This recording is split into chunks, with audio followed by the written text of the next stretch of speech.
Hi guys, I'm Exactchaos and I am very pleased to announce Transport Fever 2 is coming to Steam on the 11th of December. Wow, I'm absolutely amazed. I love the Transport Fever series and so very excited about this. And firstly, I'd like to thank the guys at Good Shepherd and Urban Games for providing me with a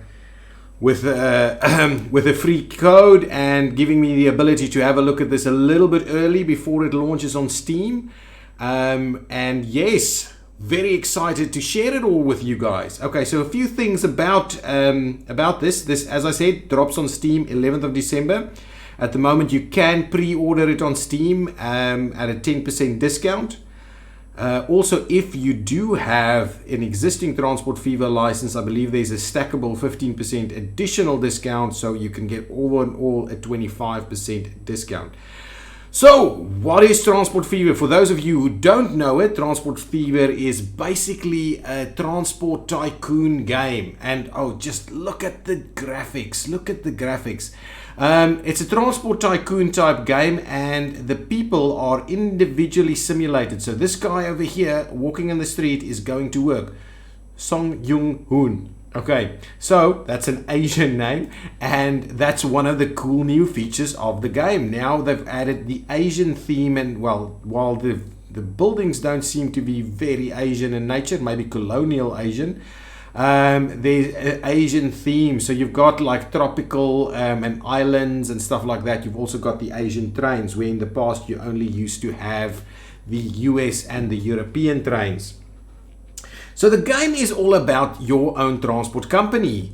You've got some money, you can use a variety of transport techniques to move goods and people around the map as they want, where they want to go.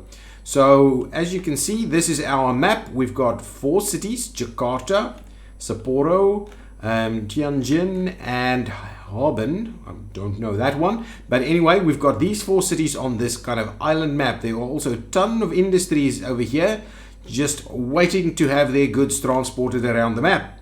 So that's basically what you do. So you need to meet demands. If we go into this little town Harbin over here, we can see that they are demanding food and fuel. Interesting. And they will grow if you meet more and more demands. There's also a demand for destinations and lines. There's also a quality of life thing, which is pretty new. The whole quality of life. So this is station quality, that's traffic, and this is emissions. So I'll show you a little bit more detail on that a little later. So that is really what you need to do. You need to meet demands, but there's also the demand for destinations, so moving between places. But even on an intra-city level, you've got all of this. Let's get rid of this tip and I'll quickly show you. So there's a lot of overlays, a lot of information that you can deal with. So as tycoon games go, and you guys know me, I'm a big fan of tycoon games about making the best use of your information to really get things very efficient. So some of the information is you've got contour lines, and this is a very, very, very flat map. But as you can see over here, it is showing some contour lines. So if you run your train straight through the middle of that, it's going to be more costly because there'll be a tunnel or something, and vice versa, all these kind of things. So that's contours. Then there's navigable waters. So basically showing you which parts of the water is travelable, or can vessels travel on. One thing about this game, as we've got the islands now and the tropical themes, I feel there's a lot more use for ships, because now you find yourself with situations like, let's say over here, where it really does make sense to kind of start running a ship across here instead of running a slow train around there. Anyway, there are better and worse scenarios where these things happen. But yes, so with the islands, these water bodies, I mean, for instance, if you're going to travel through here, maybe by ship is a good idea. Anyway, there's not such good examples in this map. It's randomly, well, not randomly generated, it's seed generated. And that's kind of where it comes from. Next thing is we can see the various land uses. So now if we go back into our little town over here, we can see we've got some industrial over here, we've got commercial, and we've got residential. Obviously residential are homes, Commercial is for, I think, entertainment and work, or only entertainment, or only work, I don't know. And then industrial is work. There is also track speed, which we can't see now because we don't have any tracks yet. We'll come back to that later. Then we've got some public transport destinations over here. So it's effectively saying, or private transport is actually driving around here. Okay, so there are destinations along this route. Okay, that's kind of what it's saying. People are traveling this way. Then goods. Here we can see that the commercial guys over here, they are in need of food. So there is a demand for food in this town. And if we can supply it, the city will grow. The industrial side of things, they want fuel. But we can see exactly where we want to go. So if you connect your train station or your cargo station or whatever, have it connect where you want to deliver, or alternatively you'll have to do distribution network. Station crowded, station quality, so we don't have anything, so we can't see anything there. Then we've got some traffic maps, so you can see all very good traffic at the moment. And this is the emissions one, which we can't see any emissions, but emissions is going to be an interesting part as well. So that's some of the information that you have available to you. Let's just switch that off. And let's quickly have a look at what else we have over here. So we've got our basic finances screen over here. So we've got the various elements. As you can see, you start the game with a loan balance. That's always kind of been a feature of Transport Fever. I do like that. So immediately you're kind of losing money if you're not doing anything. So you need to start generating an income and repaying your loan. You also have the ability to borrow some more, and I believe you can go up to 10 million. So bear that in mind. This game is really expensive in terms of playing it. The infrastructure and trains cost a lot of money. So 5 million doesn't go a long way. You can see that in chart view and so on. There's also now the ability to build a headquarters. What exactly the headquarters does, I don't know. But we probably figure that out as we go along. So we'll see over here, it'll show you kind of your annual earnings. Then you can also see the amount of passengers that you're transporting, the amount of goods you're transporting. Here you see all your lines, and you can add new lines and so on for various modes. Here you see all your vehicles. Okay, and these are the various things that we can make use of. So firstly, we've got road transport, so we can build streets, we can build the buildings associated with road transport, all kinds of things like that. Then we've got rail transport, we can build tracks, and we can build all those buildings again. So we would, whether we link things by road or rail. We also have ships, so passenger and cargo harbors, where we can try and navigate some of these waters a little bit more. We've got planes, but since it's at 1850 only, there's no planes yet. And then we can terraform and so on if we need. I can also see we've got some assets and stuff, so we can actually make nice little gardens, and we can make things look a little nicer as well. Not that that's one of my strong suits, but you can. More information available over here in terms of the statistics for your lines. What is it transporting, how many vehicles, what's the frequency, all these kind of things. Statistics per vehicle as well, statistics per station, statistics for the towns, which ones of them are growing and which are not. So we can immediately see that Harbin and Tianjin are the biggest. So if we connect these first, they will have immediately more passengers than the others before they need to grow. And then over here is just all the various industries. So you can see what are their production rates out of how much before they upgrade, all these kind of things. So you can kind of see everything over here. So yes, one of the other cool features, and something that I missed quite a lot in the original Transport Fever, is the ability to stop time.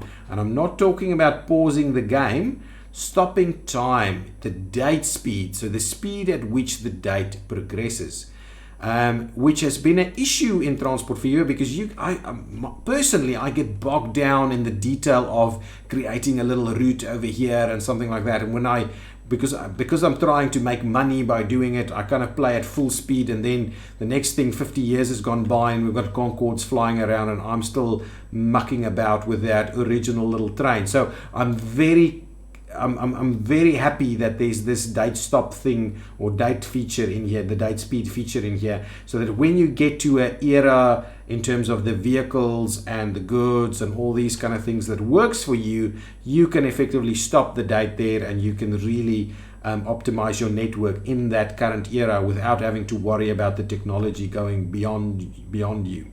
So that's something. It's not obviously very real life, but it's one of those playability features that I just absolutely love. It's amazing that is in here. So you can kind of half speed, quarter speed, and pause it, or you can kind of say, well, let's get things to get the day to progress crazily so that we can get to those cool vehicles. We're just going to leave it at 1 speed at the moment. Okay, so now that we've kind of discussed all the basics of the game, let's get straight into it. One of the things is also, of course, production chains. So various industries have a variety of production chains that you need to fulfill in order to get the goods and get the goods to the market. So we'll talk a little bit about that as we go along. But one of the most basic ones is, of course, passenger transport. So if we're just taking passengers from one city to another city, it's fairly straightforward and they can run in both directions without there being much of a chain to contend with. So that is it basically. The other things get really, really complex. So you, for instance, here, we want machines, right? This thing is a machines factory and it creates machines. It creates it from lumber and, what is it? Lumber, planks, not lumber, planks and steel. Okay, now we need to feed it steel. Now we go to the local steel mill. The steel mill requires iron and coal in order to make steel. So that's basically what you have to do. So you have to feed this steel mill to get steel to go over here. Then on the other hand, you also need to go over here and get some lumber or logs, take it to a sawmill and get planks, and then take the planks over there, and then only you get machines. So it's quite a lot of loose ends. You can need a very big network to be able to make that work, and then of course there's so much more room for inefficiency. So if it's your first time, don't go straight for the complex one. Start out with something that's simple. Let's start with a passenger rail, then we'll go into food. Food production is a fairly simple one. It's just grain into food processing into delivery. As simple as they get. Okay, now enough talking from me. Let's start looking at our first line. These two cities over here are fairly close together, while these ones down here are pretty far apart. So we are going to go and build a rail in between these two so that we can get some passengers to go from the one to the other. So if we look at the contours, you can see this is absolutely flat, so the alignment of the rail is not going to make any difference in terms of cost. What I do want to do is make sure that we build a station that is fairly close to where it needs to be, but also not so much so in the center of town so that it creates a lot of emissions and problems in that kind of way. I think for this little town over here, I'm going to grab a station. We're going to start off with a passenger station, and there's something very cool about the stations that I'm going to tell you about in a minute. Start off with a passenger station, and I do like using the stations on the side, not the terminus stations. What do they call them? Passenger station, passenger terminus station. So just a normal station. I do like that so that we can at least run it from the one side to the other side. So what I'm going to do is I'm going to pop it in there. I'm going to start that as effectively the station for this one. There we go, one rail passenger station. Now, the cool thing and one of the absolute most amazing features about Transport Fever 2 is the fact that stations are now modular. It was one of my big frustrations about Transport Fever was the fact that you needed to build both a cargo station and a passenger station, and typically you have the city growing and then you have to have the station all the way on the edge and you have to do lots of local distribution. With this guy, now I can just go say configure, and as you can see, immediately it's modular. I can increase the length of this little line. I can add one next to it. I can get some platforms. I can add another passenger platform. I can add a cargo platform, which would make it a cargo station. There's some passenger buildings that I can add. There's cargo buildings I can add, and there's even stuff like underpasses, side street accesses, and these nice little platform roofs. So that is awesome. So definitely In this game, what you're going to do, or what I'm going to do, is I'm going to build bigger stations. Start off small because I don't have a lot of money, and then the station will evolve as our needs evolve. Okay, so we'll add cargo as we need to add cargo. Now, on the other side, we have Harbin over here, and I'm just thinking, where are we going to put the station for Harbin? We've got a nice little area where we can kind of stop it right there and have a bit of a loop that runs around, but I'm not sure whether that's the best spot. I do still like the whole bypass thing, maybe alongside there, but which we can also do is we can do a terminus instead. Kind of, oops, oh, I'm actually putting that, putting it into the air. So we can put a little bit of a terminus station somewhere over here. And we can rotate it, or we can just put a terminus station like that, and then potentially things can slowly expand into possibly both directions. So let's just do something like this. We're going to slot it in there. People are going to be able to access it straight away, but we are probably going to need distribution services over there.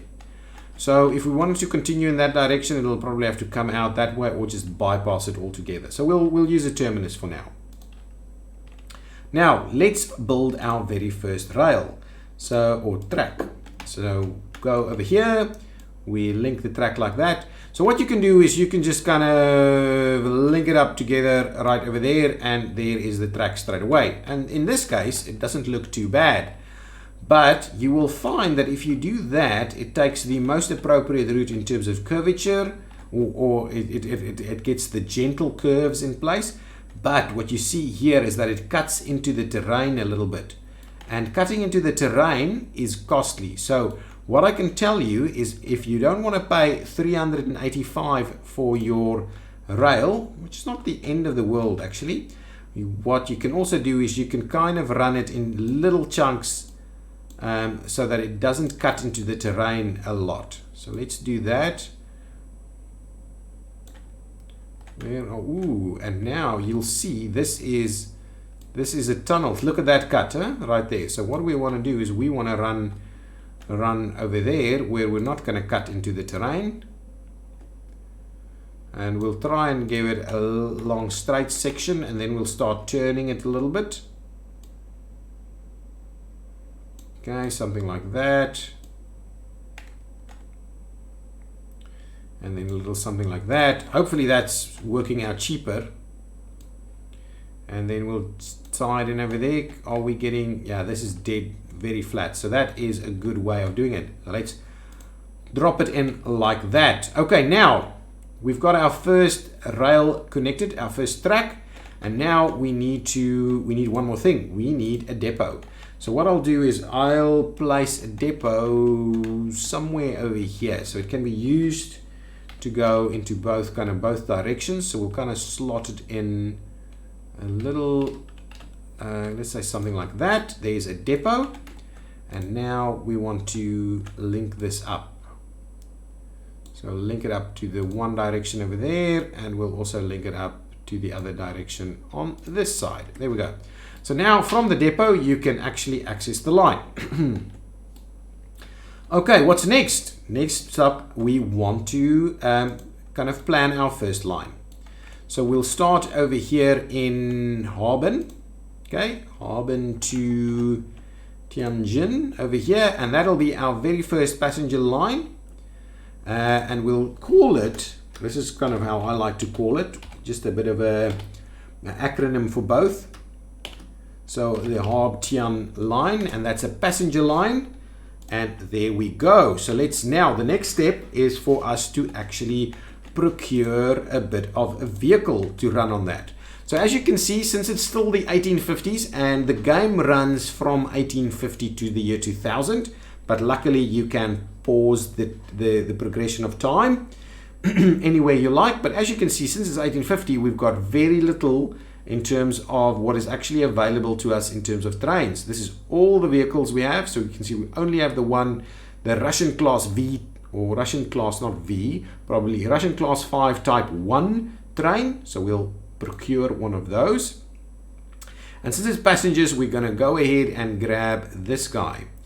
What I am interested in doing is we can also select its color. So since our train is green, we're going to go ahead and grab, actually our line is red. So let's grab red ones instead. And then, so you can choose the color for your wagons. And actually let's make the entire train red. So let's make a red locomotive. And then we will take a red Nicholas wagons. They can travel at 40 kilometers an hour, take 13 persons on each, and this is the weight and the emissions, etc. This guy travels at 30, so it's not going to be even able to travel at the top speed of the wagon. So let's go 1, 2, 3, 4. Let's go with 4. Okay, so we don't overspend too much. This is costly, right? Look at that. The cost of this train is 1.4 million, right? That is a big chunk of our cash. So we're just going to purchase that vehicle with 4 wagons, can carry up to 52 passengers. We are going to purchase it, and then over here you can actually assign it to a line. You select your train, you can name it something if you wanted to, and then you click over here and set it to the Harb Tian line, and there we go. So let's get out of here. We will unpause and we will immediately see our very first train leave the station. Look at that. Oh, hang on. A nice red train. Look at that. And look at this thing. Look at this graphics. Look at this guy on the back of the locomotive. And you can also go on a bit of a ride along so you can see the countryside. Very tropical theme that we see over here. It's the new theme as part of Transport Fever 2. Anyway, there it goes. So immediately we should start seeing people arrive. But what I'm going to do first, I'm going to pause the game just for another second so that we can actually link up some localized transport. Because if we click the station, you can see only these over here have access to that station. And I don't even think any of these are residential. So I believe we need to immediately get ourselves some public transport over here. Oh no, not residential, they're industrial. So terrible from that perspective. So let's get ourselves a little bit of a loop that is going to kind of drop people off over here. But potentially what we'll do is we'll just we'll do this and we'll create a stop. Because it kind of ties in.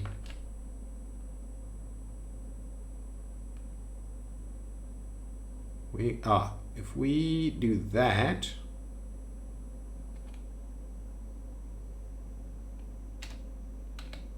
it'll tie in directly to the station. You can see those little walkway thingies over there. So we'll just do that one there. It's a little more pricey than I would have wanted it to, but that's a pretty decent stop for passengers over there. And even that is modular.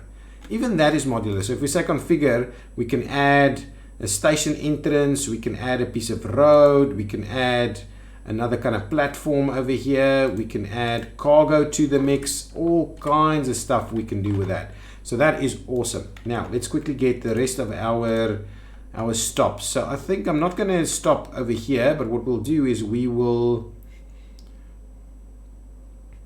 do a couple of stops over here. I like doing, hang on, maybe we don't start with 2. Then we'll do a bit of a stop kind of over here somewhere, and we'll do a bit of a stop right over here. So now we have a little bit of a loop going like so. So let's get ourselves another line. So from there, you're going to go here, there, and there. Okay. And this is going to be our Tian Local 1 line. Tian Local 1. That's kind of how I like to call these things. We're also going to need a depot. So a road-based depot. Let's turn that around. You use the keys, the N and the M keys to rotate. Squeeze that one in there. Nice. And now we'll purchase a few vehicles. So as you can see, in terms of road vehicles, since again it's 1850, we don't have buses and stuff ready for action straight away, but we have the Troika, which is a horse-drawn carriage that travels at 18 kilometers an hour and can take up to 3 passengers, so not a lot. So I'm thinking we need like at least 6 of them. Okay, and then we'll select all of them and we'll assign them to Tian local. So hopefully we'll start seeing some passengers being moved around over here. Well, before we get going on it, what we're going to do is we're going to do a very similar thing on this side. We're going to grab this guy. We are going to effectively put it right over here. Oops, there we go. So there's a little bit of a stop going on over there, and then what we'll do is we'll get we'll see how we travel through here, but some of these it's a little difficult. So let's I don't want to be building a lot of roads and stuff, so this guy is actually connecting up all the way over there, so we can do kind of our first stop somewhere over there. So let's do our first stop over here, then we'll take a little loop around this way, then we'll take a little loop up to say around there, and I think that's going to be a decent little route. So now let's plan this one out. We're going to start over there, we're going to go here, we're going to go there, and we're going to go there. See, nice little loop that we've got over there. This is Harbin, so this is going to be the Harb local 1. There we go. We also need another road vehicle depot over here. I'm going to try and squeeze it in here somewhere so it doesn't, definitely don't want to be taking out these houses or buildings or anything like that, because they are costly. Curvature here isn't working, so we're going to move it to the industrial side of things over here. Oh, only 10,000 out there. So let's buy some vehicles. Again, what we're going to do is we're going to take at least like maybe at least 6 of them over here. Thank you, and we will assign all of them to Harb local. Excellent. So let's get cracking on that. Let's come and have a look at these vehicles as they come out. Oh, look at these carriages. They look like chariots with the 3 horses like that. Interestingly, it only takes 3 passengers, but it's got 3 horses. I'm like, must be able to carry pretty heavy people. We can see that we immediately have some people waiting. So there's already 3 people waiting, 5 people waiting for the train. So hopefully we will see some action going straight away. What is happening with the train? Is there anybody hoping to get onto the train over here? Not yet. So unfortunately, our first red train that is stopping over here is not going to have any passengers yet. Hopefully our public transport over here will get people here very quickly. I am really hopeful. Yeah, they're going straight into there. So here we are seeing passengers arriving now. So it was just a little bit early. Oh, over here we've got tons of passengers waiting. 27. Wow, we may almost have like a full load on our the very first time, which would be awesome if we can do that. So now we can have a look at see some of our statistics. You can see what our lines are costing us to operate. At the moment we're losing tons of money. So none of these lines have yet started to become profitable. This one just did. Tian just started to make its first profit. But the real profit lies in the rail. If we can travel these guys, that would be really great. So where is this train at? I'm hoping we can get the load pretty full by the time it gets here.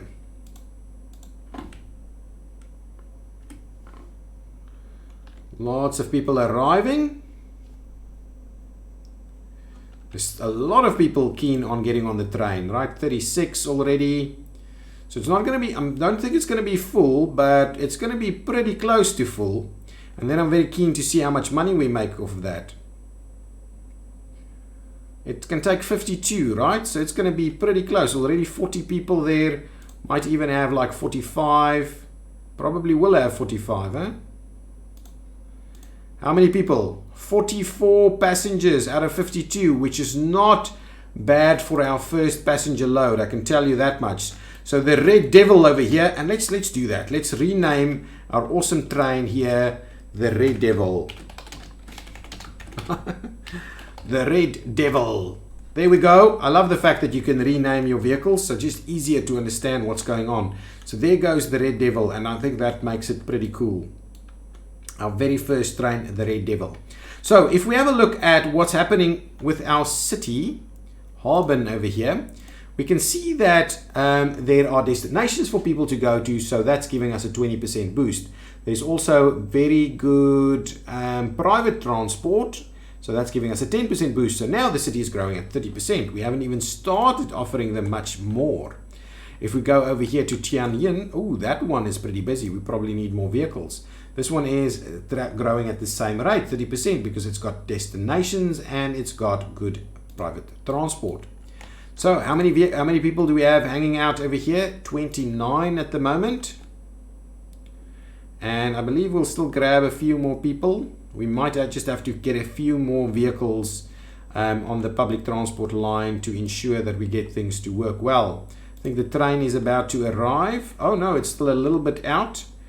We might still get a few more passengers. We might still get up to about the 40 mark. Probably not. Maybe we'll get, yeah, maybe. If these guys run for the train, they might make it. Oh, I think they might just. Oh, 39. Someone missed the train. 39. How much money did we make? I was just pause. I want to see. How much money did we make? I didn't even see it. Was it 55? Oh, come on. What was our finance like? 257. My goodness, that's going to be awesome. 257. So we'll keep it running and we'll see how we go. Over here, I'm getting a little worried about. Look at all of that. Let's get a few more of these vehicles. Buy some more of them. Let's grab an extra 4. 4 of them, purchase, and we will link them to Tianjin local. So hopefully we can get these people out to the railway station quickly. How many people do we have waiting over here? Oh, it's going to be full. Guys, I think we need to consider our first additional train on the line. But we will do that in the next episode. Thank you so much for watching this first episode of Transport Fever 2. If you love it, hit that like button, subscribe to the channel. I do appreciate your support, and tell me whether you want us to continue with this series, whether you like Transport Fever, have you played it, are you looking forward to Transport Fever 2 coming out? Yes, so thank you so much. See you next time. Bye-bye.